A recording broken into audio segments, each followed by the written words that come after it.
What's up, guys? John here. Donald Trump is now president of the United States. Donald Trump will be the 47th president of the United States. Donald Trump will be taking the oath of office for the second time. What a good feeling. We like winning, don't we? Huh? And hundreds of millions of Americans, billions of people all around the world are wondering what's going to happen with the U.S. economy. What's going to happen with the dollar? What's going to happen to this country? Well, in this video, I'm going to break it down for you because I think we're walking into a world of change that's going to start right now, today. Everything from lending to the real estate market to the job market to, literally every facet of the economy is going to be going through a major shift. But before we get into that, let's look at what's happened the last nearly 5 years.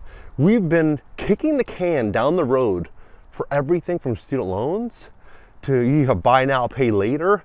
You have a moratorium on VA home loans, a moratorium on FHA loans. There's been so many obligations that have been kicked down the road.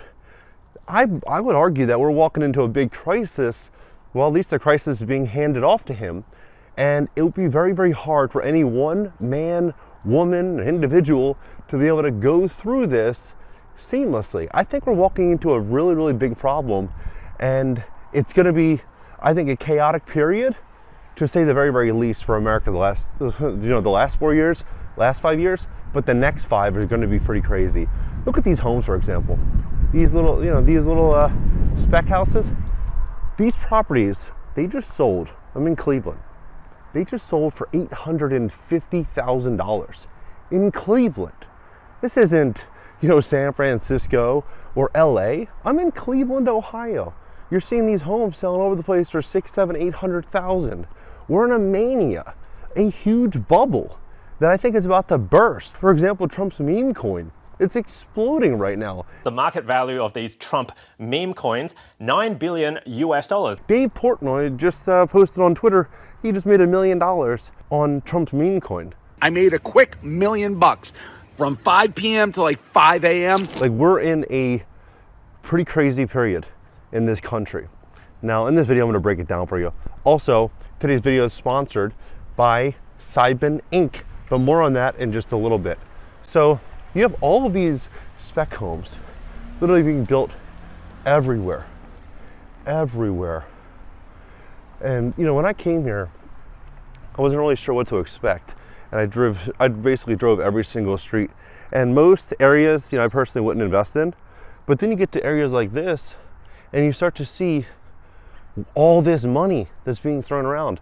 I just traveled the entire country. I went to literally every single major real estate market, and it's the same story. Tons of skyscrapers, tons of buildings. So much money was being thrown around into building these luxury apartments. But all this debt is coming due. You have $2.7 trillion worth of commercial real estate debt that's coming due from now until 2027. For context, the entire commercial real estate market, anything 5 units and above, whether it's industrial, office buildings, apartment complexes, that's 10%, more than 10% of the entire commercial real estate market has to get a new loan to replace their current loan in the next 2 years. Look at where interest rates are right now. Interest rates are at a very, very high level, 7.5%, potentially could go higher. Now, when you have insurance, an insurance crisis we're walking into right now, look at California, look at all these other, situations that have unfolded. Insurance is going to continue to go up. I would argue that interest rates, even look at the Fed, they've been cutting them. Interest rates are still going up. So you have insurance going up, interest rates going up, a massive amount of supply hitting the market, and taxes going up, and vacancies continuing to grow. A very, very big problem unfolding right now in commercial real estate. A huge problem in office. As this is all happening, you have the cost of living continuing to go up, inflation continuing to go up. So what I think is likely going to unfold here is I think we're getting ready to witness a very, very big crisis that's all going to get blamed on him. That's what I think is going to happen. And everyone, I think, will witness this upcoming period as the greatest transfer of wealth in American history. That's what I believe is going to happen. If you are an entrepreneur, a business owner, you're someone with very, very, very ambitious goals. Maybe you have a family you want to provide for, yourself you want to provide for. you do not want to let the next few years go to waste, because we're going to see industries get completely flipped on their head. Look at crypto. You look at, I believe pharmaceuticals is going to get flipped on their head. I believe we're going to see, home ownership get flipped on its head. I think we're going to see a lot of people getting priced out of their homes. We're just going to see so much change that's going to be unfolding. And inside of periods of chaos and change comes massive opportunity. Now, I'm not saying this to say, Trump is going to save it or he's not going to save it. I think this is honestly way bigger than any one person. That's what I think. I mean, when you're printing $1 trillion every 100 days and you're starting to see where US consumers are, even if interest rates dropped radically, Americans couldn't afford it. You have almost 40% of all Americans using buy now, pay later and doing it for things like groceries and food. You have 20 million Americans that can't pay their utility bills. If interest rates dropped, the only people that would benefit would be the rich, because they have assets and liquidity and they'd be able to borrow. Most Americans couldn't borrow. I mean, look at this. Most of them already borrowed to the gills to buy these homes that they can't really afford in the first place. Most Americans right now are house poor. That's the truth. And so if you're somebody that's looking out at this entire situation, wondering, are we going to see this great economy? I think it's going to be a great economy for the rich.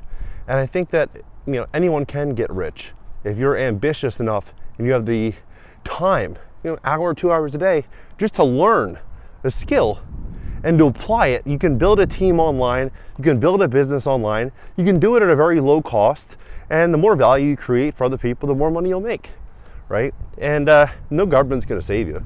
There's not gonna be any one individual that's gonna come out there saving the day. I mean, look at the last, look at throughout our entire lives, who's that one politician that ever saved the day for anybody, right? It's usually the politicians just end up getting richer.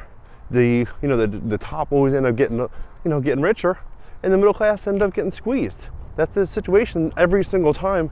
I mean, maybe this time will be different, but I wouldn't bank on it. I wouldn't bet the house on that. All these people that bought these properties for $700,000-800,000.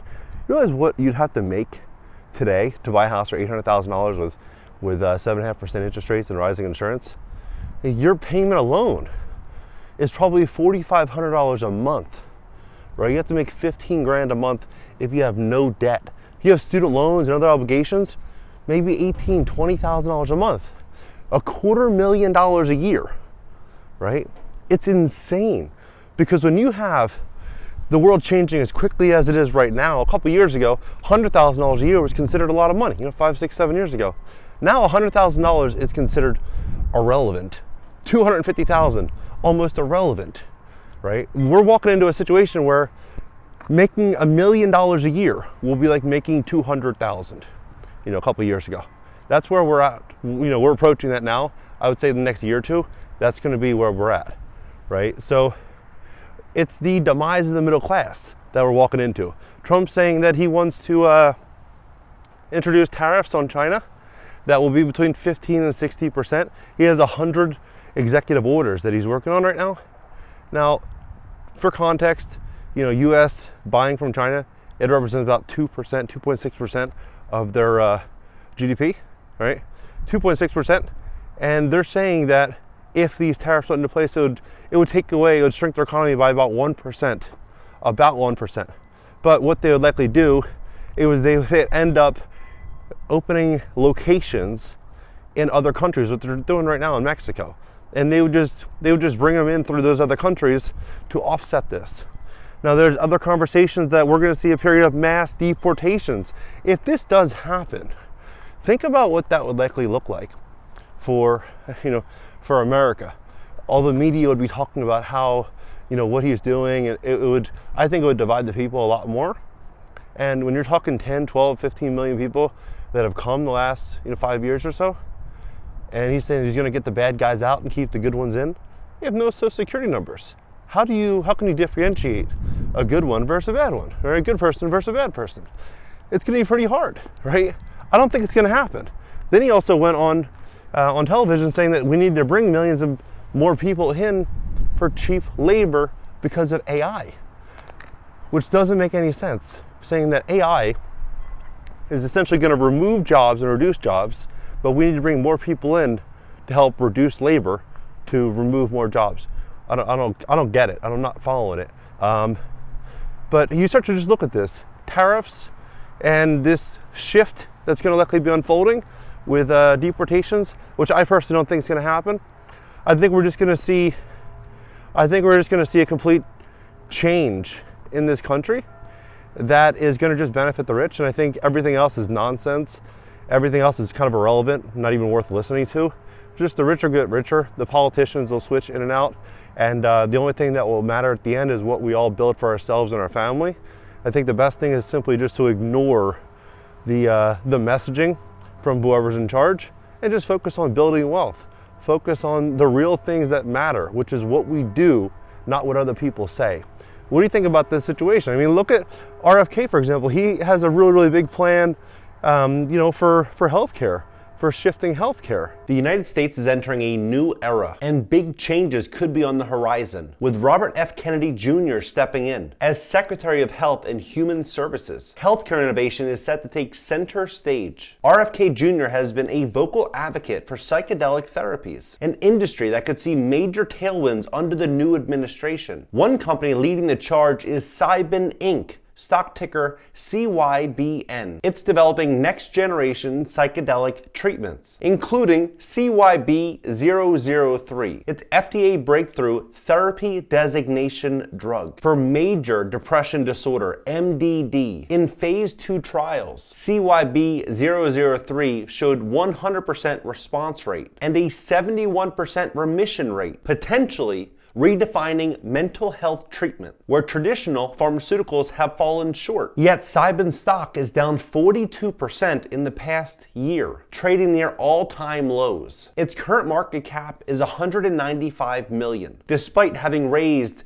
$250 million from institutional investors, and still holding over $150 million in cash. This means its enterprise value is around $45 million, significantly lower than what institutional investors previously paid. Elon Musk has spoken about the need for psychedelic treatments, and Joe Rogan has pushed for better access to veterans suffering from PTSD. With RFK Jr. advocating for deregulation and a pro-business administration in place, companies like Cybin could be in a unique position. This video is sponsored by Cybin Inc., but don't just take my word for it. Take a closer look at all the details with the link below this video and decide for yourself. I think we're going to see some, pretty interesting things, but I think this is going to be the period. This is going to be the great period of wealth creation, because when you look at where Americans are, they're not going to be able to keep these houses. They're not going to be able to keep their cars, most of them, because insurance is just going to go up. Everything is just going to get more and more and more expensive. We're never going back to a 2018, 2019 era where cost of living is affordable. I think that's behind us, and I think that if you're making, really good money, you're going to be able to go out there and you're going to be able to make some incredible investments, pick up some incredible opportunities, and your family will thank you forever for it. What do you think about it? Let's have a conversation below, and for more information on today's paid sponsor, Cybin Inc., you can click the link in the description just below this video. Catch you next video.